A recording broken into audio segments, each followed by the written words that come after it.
आज हम लोग मार्शल तथा रॉबिन्स की परिभाषाओं में अंतर क्या है उसका अध्ययन करेंगे। इस ऑनलाइन क्लासेस में 12th AG के बच्चों को अभी तक एडम स्मिथ, मार्शल और रॉबिन्स की परिभाषाओं का अध्ययन हो गया है और मार्शल, एडम स्मिथ, रॉबिन्स, उनकी परिभाषाओं की विशेषताएं, व्याख्या और आलोचना तीनों का अच्छी तरह अध्ययन किया गया। अब हम मार्शल और रॉबिन्स की परिभाषा में अंतर का अध्ययन करेंगे कि मार्शल ने क्या कहा और रॉबिन्स ने क्या कहा और उनकी दोनों परिभाषाओं में क्या अंतर है। कुल 8 प्रकार के अंतर हैं। अगर इस अंतर को हम लोग ठीक से पढ़ लेंगे तो हमें मार्शल की भी परिभाषा समझ में आ जाएगी अच्छी तरह, रॉबिन्स की भी परिभाषा अच्छी तरह समझ में आ जाएगी और एग्जाम में लिखने में आसानी भी होगी। पहला जो अंतर है मार्शल और रॉबिन्स की परिभाषा में, भौतिक कल्याण। मार्शल ने कहा कि अर्थशास्त्र में हम भौतिक कल्याण का अध्ययन करते हैं और इस भौतिक कल्याण में योगदान देने वाले भौतिक साधनों का अध्ययन अर्थशास्त्र में होता है। हमने पहले भी बताया है कि भौतिक कल्याण क्या होता है। भौतिक वस्तुओं के उपभोग से व्यक्ति को जो आनंद की अनुभूति होती है उसे हम भौतिक कल्याण कहते हैं। भौतिक वस्तु मतलब जो आंखों से दिखाई देती है, जिनमें भार होता है, जिनमें लंबाई चौड़ाई होता है। रॉबिन्स ने क्या कहा? रॉबिन्स ने कहा कि अर्थशास्त्र में हम चुनाव की समस्या का अध्ययन करते हैं। मार्शल ने कहा कि भौतिक कल्याण का अध्ययन करते हैं, इन्होंने कहा चुनाव की समस्या का अध्ययन करते हैं। आवश्यकताएं अनंत होती हैं, साधन सीमित होते हैं, तो किस आवश्यकता पर किस साधन को खर्च किया जाएगा, यही चुनाव की समस्या है और इसी का अध्ययन अर्थशास्त्र में हम करते हैं। यानी चुनाव की समस्या जो क्रिएट होती है उसी का अध्ययन अर्थशास्त्र में हम करते हैं। दूसरा है कि आर्थिक क्रियाओं का अध्ययन। मार्शल ने कहा कि अर्थशास्त्र में हम आर्थिक क्रियाओं का अध्ययन करेंगे। आर्थिक क्रिया मतलब जिसका संबंध भौतिक साधनों से, व्यक्ति कैसे आय प्राप्त करता है, कैसे खर्च करता है, कैसे उसका उपभोग करता है, इसका मार्शल ने कहा कि आर्थिक क्रिया है। रॉबिन्स ने कहा कि अर्थशास्त्र में सभी क्रियाओं का अध्ययन करेंगे। हम उन सभी क्रियाओं का अध्ययन करेंगे जिसका संबंध साधनों की दुर्लभता से है, साधनों की स्कैर्सिटी से है, साधनों की सीमितता से है, या और स्पष्ट शब्दों में कहो कि साधनों की कमी से है। अर्थात ऐसी सभी क्रियाएं जिसका संबंध साधनों की कमी से होगा या दुर्लभता से होगा, हम उसका अध्ययन अर्थशास्त्र में करेंगे। उन्होंने केवल, मार्शल ने क्या कहा था, उन्होंने आर्थिक क्रियाओं का संबंध भौतिक साधनों से ले लिया था। इन्होंने भौतिक और अभौतिक साधनों की बात रॉबिन्स ने नहीं किया। उन्होंने कहा साधन चाहे जो भी हो, यदि दुर्लभ साधन होंगे और उससे संबंधित कोई क्रिया होगी तो उसका अध्ययन हम, उसका स्टडी अर्थशास्त्र में किया जाएगा। मार्शल ने कहा तीसरा अंतर है भौतिक साधन। मार्शल ने कहा कि हम अर्थशास्त्र में मनुष्य के भौतिक कल्याण में योगदान देने वाले भौतिक साधन का अध्ययन अर्थशास्त्र में करेंगे। लेकिन रॉबिन्स ने ये साधनों का बंटवारा छोड़ दिया। साधन चाहे भौतिक हो या अभौतिक हो, यदि वो आवश्यकताओं पर खर्च होता है, यदि आवश्यकताओं पर अपव्यय किया जाता है, यदि वह आवश्यकताओं के चयन में सहायक है, तो उसका अध्ययन अर्थशास्त्र में करेंगे। हमने पहले भी बताया कि साधन चाहे भौतिक हो या अभौतिक हो, यदि वह मनुष्य के आवश्यकता की पूर्ति में सहायक है तो उसका अध्ययन हम अर्थशास्त्र में करेंगे। मार्शल ने कहा कि अर्थशास्त्र विज्ञान और कला है। विज्ञान इसलिए है क्योंकि इसमें हम आर्थिक सिद्धांत या आर्थिक विचारों का अध्ययन सिस्टमेटिक तरीके से करते हैं। कोई भी आर्थिक सिद्धांत बनाया जाता है, उसमें तथ्यों को एकत्र किया जाता है, उसका विश्लेषण किया जाता है, तब जाकर हम आर्थिक सिद्धांत या आर्थिक विचार रखा जाता है, मनुष्य के व्यवहार का अध्ययन करके। और कला इसलिए है कि इसमें केवल हम आर्थिक समस्या के बारे में वर्णन नहीं करते, हम उन आर्थिक समस्याओं को हल करने के लिए सुझाव भी देते हैं। तो मार्शल ने विज्ञान और कला अर्थशास्त्र को दोनों माना। लेकिन रॉबिन्स ने क्या कहा?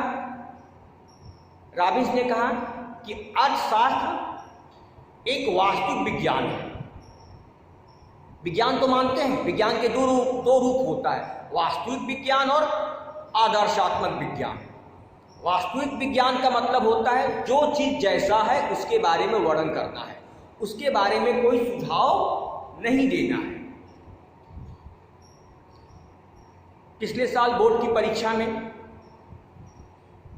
2019 वाले में आया था कि रॉबिन्स ने अर्थशास्त्र को क्या माना था। उसमें दिया था बहुविकल्पी में कि वास्तविक विज्ञान है, आदर्शात्मक विज्ञान है, दोनों हैं कि कोई नहीं। एक कठिन क्वेश्चन है क्योंकि रॉबिन्स की परिभाषा पढ़ने के बाद आता है कि यह एक वास्तविक विज्ञान है। तो इसका सही आंसर होगा कि रॉबिन्स ने अर्थशास्त्र को वास्तविक विज्ञान माना है और मार्शल ने विज्ञान और कला दोनों माना है। तो आपको इसको याद कर लेना चाहिए। मार्शल ने कहा कि अर्थशास्त्र का संबंध व्यक्ति के कल्याण से, कल्याण मतलब भौतिक कल्याण से।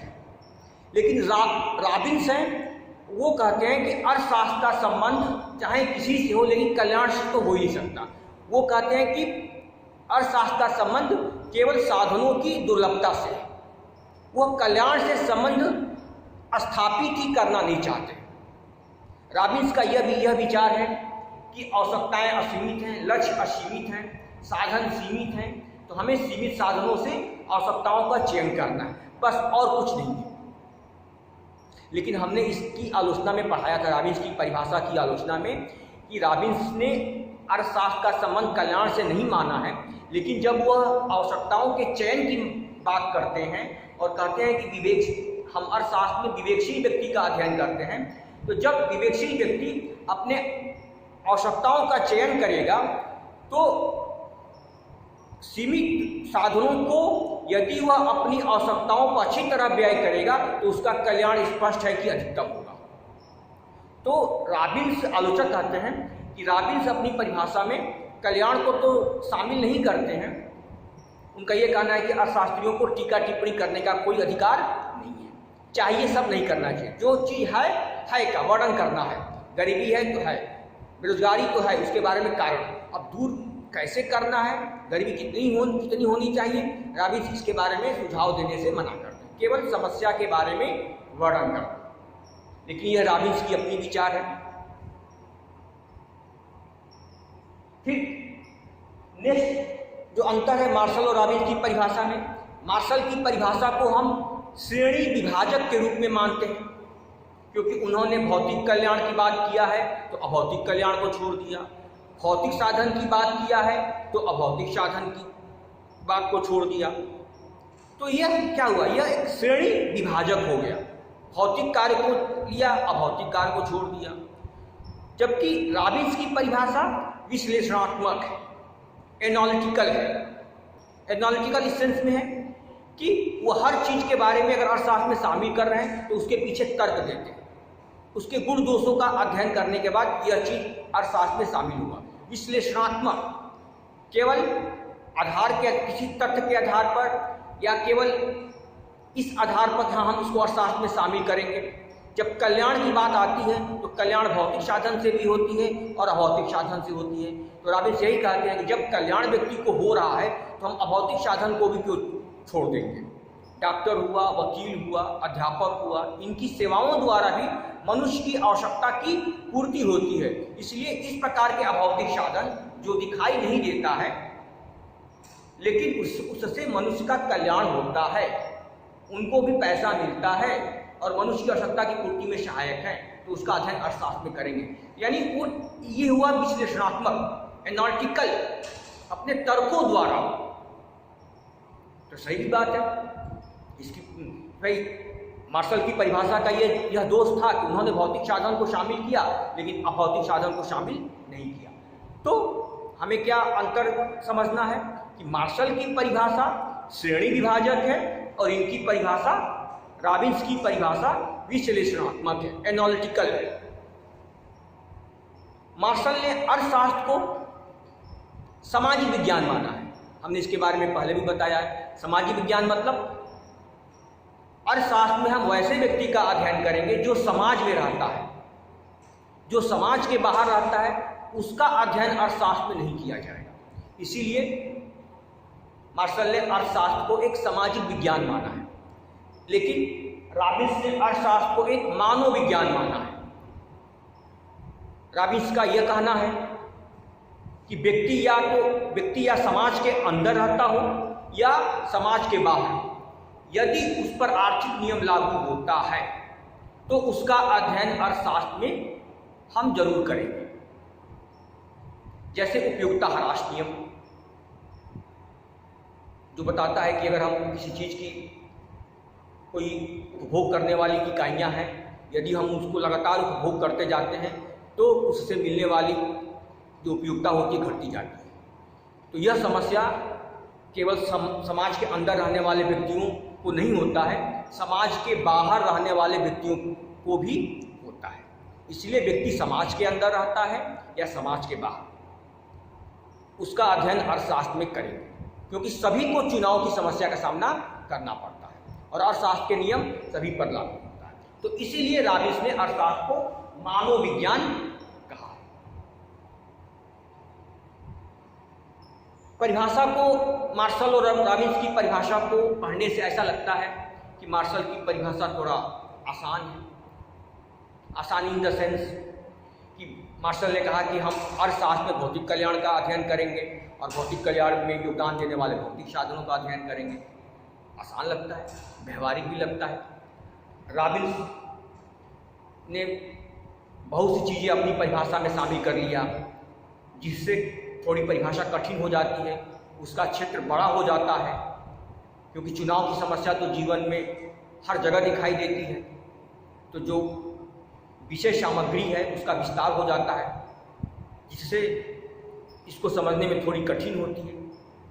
आलोचकों ने रॉबिन्स की परिभाषा में यह आलोचना किया भी है कि चुनाव की समस्या के कारण इनकी परिभाषा थोड़ी जटिल और कठिन हो गई है, कि जीवन में हर जगह चुनाव की समस्या आती है। अब धार्मिक व्यक्ति का जो चुनाव की समस्या है उसका तो अध्ययन अर्थशास्त्र में नहीं करेंगे, राजनीतिक व्यक्ति का जो चुनाव की समस्या होगा उसका तो अध्ययन अर्थशास्त्र में नहीं करेंगे, लेकिन ऐसा लगता है कि चुनाव की समस्या से सभी चीज़ शामिल हो जाएगा, थोड़ा कठिन लगता है समझने में। तो मार्शल की परिभाषा को हम लोग सरल परिभाषा कहते हैं और रॉबिन्स की परिभाषा को हम कठिन परिभाषा कहते हैं। तो ये जो मार्शल और रॉबिन्स की परिभाषा में अंतर है, अगर इन 8 बिंदुओं पर यदि हम लोग अच्छी तरह इस पर देख लेंगे, टू द पॉइंट है, यदि हम समझ लेंगे, इसको बार बार लिख लेंगे, समझ में आ जाएगा और परीक्षा के लिए तैयारी भी हो जाएगी। और इससे 3-4 बहुविकल्पी क्वेश्चन भी आपको मिल जाएगा और आसान टू द पॉइंट है और परीक्षाओं में कई बार इसके बारे में पूछा भी गया है। अब यह है कि मार्शल और रॉबिन्स की परिभाषा में कौन श्रेष्ठ है। जो अर्थशास्त्र के विद्वान गण अध्यापक हैं, जो अर्थशास्त्री हैं, उनका कहना है,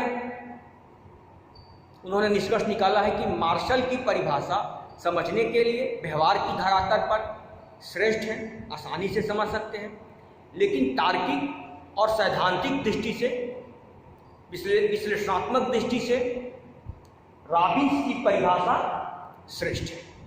यही हम निष्कर्ष के रूप में कह सकते हैं कि समझने के लिए व्यवहारिक दृष्टि से मार्शल की परिभाषा श्रेष्ठ है और सैद्धांतिक और तार्किक दृष्टि से रॉबिन्स की परिभाषा श्रेष्ठ है। तो आज के वीडियो में इतना ही होगा। अगले वीडियो में हम थोड़ा सा है भारतीय अर्थशास्त्री जेके मेहता की आवश्यकता विहीनता संबंधी परिभाषा है। बोर्ड की परीक्षाओं में अभी तक 7, 8 या 9 बार पूछा गया है, लेकिन 1 नंबर का क्वेश्चन आता है कि आवश्यकता विहीनता परिभाषा किस अर्थशास्त्री ने दिया है, तो भारतीय अर्थशास्त्री प्रोफेसर जेके मेहता ने दिया है। तो इसके बारे में कल हम थोड़ा डिस्कस करेंगे कि जेके मेहता ने अर्थशास्त्र के बारे में क्या कहा है, और ये तीनों जो अर्थशास्त्री हैं, जो पश्चिम के अर्थशास्त्री हैं या विदेश के अर्थशास्त्री हैं, इनकी परिभाषा कैसे डिफर है। तो हम कल अगले वीडियो में पढ़ेंगे।